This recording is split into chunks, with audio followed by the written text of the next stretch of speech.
Before Ashoka, before Mauryas, there were the 16 powers that shaped Bharat, the Mahajanapadas. जहां एक तरफ शक्ति थी वहां दूसरी तरफ न्याय था. From division rose unity.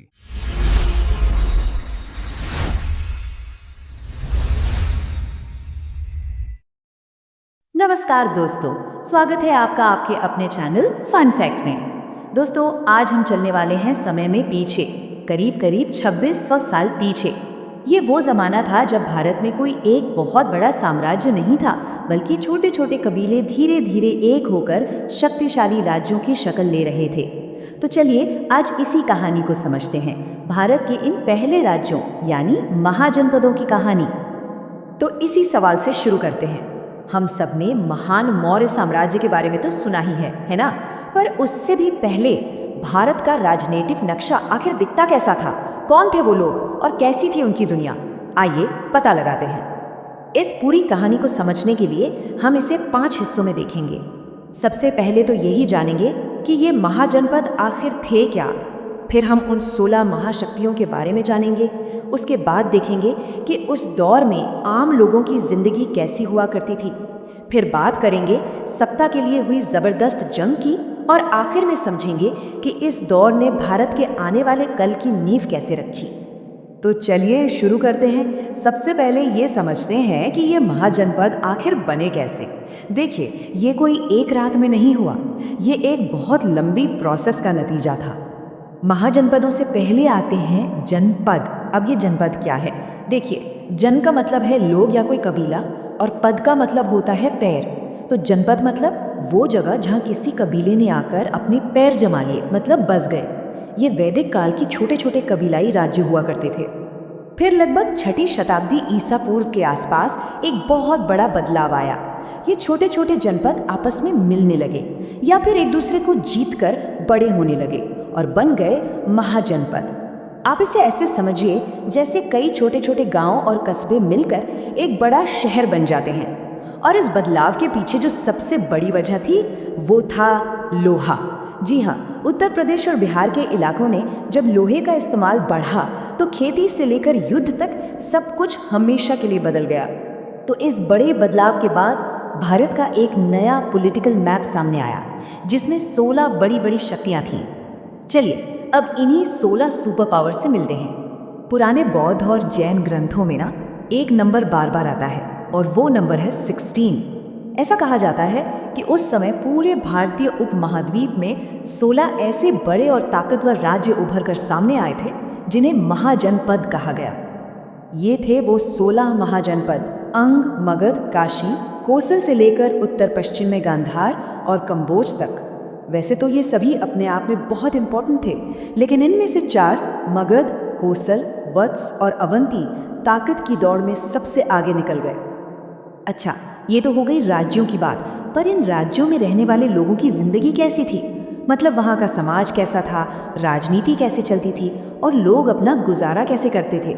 चलिए देखते हैं। उस समय ना मोटे तौर पे 2 तरह के शासन के सिस्टम थे। एक तरफ थे मगध जैसे राजतंत्र, जहाँ राजा का शासन होता था, राजा का बेटा ही अगला राजा बनता था और सारी ताकत उसी के हाथ में होती थी। वहीं दूसरी तरफ वज्जी जैसे गण संघ भी थे। यहाँ कोई एक राजा नहीं था, बल्कि अलग अलग कबीलों के प्रमुख मिलकर एक सभा में फैसले लेते थे। इसे हम एक तरह का पुराना गणतंत्र कह सकते हैं। जैसा कि मैंने पहले बताया, इस पूरे दौर का जो गेम चेंजर था वो था लोहा।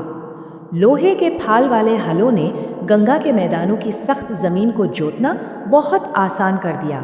जंगलों को साफ करके खेती के लिए नई जमीनें तैयार की गईं और नतीजा, अनाज की पैदावार में जबरदस्त बढ़ोतरी हुई। खेती में तरक्की के साथ साथ व्यापार में भी एक क्रांति आई, और वो थी सिक्कों की। पहली बार धातु के बने स्टैंडर्ड सिक्के, जिन्हें आहत सिक्के या पंच मार्क्ड कॉइन्स कहते थे, चलन में आए। अब लेन देन के लिए सामान के बदले सामान देने की जरूरत नहीं थी। इन सिक्कों ने व्यापार को बहुत आसान और तेज बना दिया।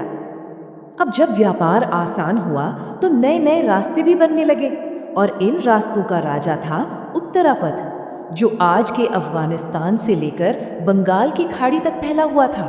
और इन रास्तों पर सिर्फ सामान का ही आना जाना नहीं होता था, बल्कि नए विचार और नई संस्कृतियां भी एक जगह से दूसरी जगह सफर करती थी। तो ये सिर्फ पैसे और राजनीति का दौर नहीं था, बल्कि ये नए नए विचारों का भी समय था। समाज में जो वैदिक कर्मकांड थे उनकी जटिलता को लेकर लोगों में सवाल उठ रहे थे। और इसी माहौल में दो महान धर्मों का उदय हुआ, बौद्ध धर्म और जैन धर्म। और सबसे दिलचस्प बात यह है कि गौतम बुद्ध और महावीर दोनों ही क्षत्रिय कुल से थे, मतलब राज परिवारों से, और उन्होंने उस समय की ब्राह्मणवादी व्यवस्था को एक नई चुनौती दी। अब देखिए, जब इतने सारे ताकतवर राज्य एक साथ होंगे तो क्या होगा? जाहिर सी बात है, टकराव। और यहीं से शुरू हुई सत्ता के लिए एक जबरदस्त जंग, जिसमें एक महाजनपद बाकी सब पर भारी पड़ने वाला था। और इस जंग में एक नाम सबसे ऊपर उभर कर आया, और वो था मगध। मगध की जो भौगोलिक स्थिति थी ना, वही उसकी सबसे बड़ी ताकत थी। उसने धीरे धीरे अपने पड़ोसियों को, जैसे अंग और काशी को हराकर अपने साम्राज्य में मिलाना शुरू कर दिया। तो सवाल ये उठता है कि आखिर मगध ही क्यों जीता, बाकी सब क्यों नहीं? इसके पीछे कई बड़े कारण थे। एक तो इसकी राजधानियां, जैसे राजगृह, पहाड़ियों से घिरी थी तो वो सुरक्षित थी। दूसरा, इसके पास हथियार बनाने के लिए लोहे के भंडार थे।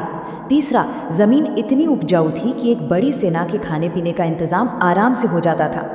और सबसे बड़ी बात, मगध ने पहली बार युद्ध में बड़े पैमाने पर हाथियों का इस्तेमाल शुरू किया।